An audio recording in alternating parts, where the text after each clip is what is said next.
এই তান্দুরি টিক্কা পোলাওটা হচ্ছে আমি পেটুক কাপলের চ্যানেলে দেখেছিলাম। তো পুরোপুরি ওনাদের মতো হয় নাই, বাট করার চেষ্টা করেছি। আমার কাছে যা যা ছিল ওগুলো দিয়েই হচ্ছে বানানোর ট্রাই করলাম। তো চলেন আপনাদের সাথে একটু শেয়ার করি। এখানে আমি টক দই নিয়ে নিয়েছি, আর এই টক দইটা হচ্ছে মিষ্টির দোকানে যে টক দইগুলো পাওয়া যায় ওইটা। তো এরপরে এর মধ্যে দিয়ে দিচ্ছি হচ্ছে রসুন বাটা, আদা বাটা আর হচ্ছে মরিচের গুঁড়া। তো আমি যেহেতু আজকে 3 পিস চিকেন করব, তো সেই হিসেবেই হচ্ছে আমি সব কিছু দিচ্ছি। একটু হলুদ দিয়ে দিয়েছি, একটু লবণ দিয়ে দিচ্ছি, এরপরে হচ্ছে জিরার গুঁড়া দিয়ে দিলাম, আর এরপরে দিলাম হচ্ছে লেবুর রস, আর এর সাথে আমি তেলটাও দিয়ে দিয়েছি। ও হ্যাঁ, আমি এটার সাথে কিন্তু আপনার ব্ল্যাক পেপারও দিছি, যেটা হচ্ছে কোনোভাবে কেটে গেছে। তো এরপরে এটাকে একটু মিক্সড করে নিলাম। এরপরে আমি হচ্ছে তান্দুরি মশলা আর টিক্কা মশলা, যেটা দুইটাই চাইছিলাম যে এক ব্র্যান্ডের যাতে হয়, কিন্তু এক ব্র্যান্ডের আমি পাই নাই। তো আজকের এই রান্নাটাতে হচ্ছে দুই ব্র্যান্ডের মশলাই ব্যবহার করা হয়েছে। বাট আমার মনে হয়েছে যে যদি হচ্ছে এক ব্র্যান্ডের ইউজ করা যেত তাহলে হয়তো টেস্টটা আরও বেশি ভালো আসতো।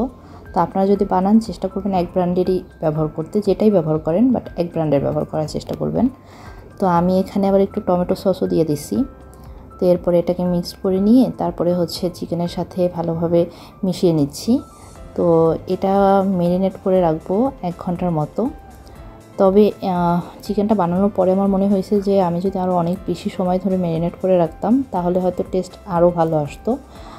তো যাই হোক, এরপরে হচ্ছে এখান থেকে 1 ঘন্টা পরে আর কি, এখান থেকে হচ্ছে চিকেনগুলোকে উঠিয়ে নিয়ে তারপরে যে মশলাটা আছে ওটা দিয়ে হচ্ছে আমি পোলাওটা রান্না করব। আচ্ছা, এখানে হচ্ছে তারা বাসমতি চাল ব্যবহার করেছিল, বাট আমার কাছে হচ্ছে বাসমতি চালের পোলাওটা কেমন যেন লাগে। তা আমি পোলাওর চাল দিয়ে, মানে চিনি গুঁড়া যেটা, ওটা দিয়ে হচ্ছে পোলাওটা রান্না করতেছি। তো এই তো পোলাও যেভাবে রান্না করে, একটু তেলের সাথে একটু পেঁয়াজ দিলাম, একটু আদা বাটা, একটু রসুন বাটা, গরম মশলা দিয়ে দিয়েছি। আর এরপরে হচ্ছে তাদেরকে দেখলাম যে তারা টমেটো হচ্ছে কুচি করে তারপর ওটা ব্যবহার করে, তো আমিও টমেটো দিয়ে দিলাম। তারপরে হচ্ছে ওই যে মশলা যেটা ছিল ওই মশলাটা দিয়ে দিয়েছি। এবার একটু ভালো করে কষিয়ে নিয়ে এরপরে হচ্ছে চালটা দিয়ে দিব।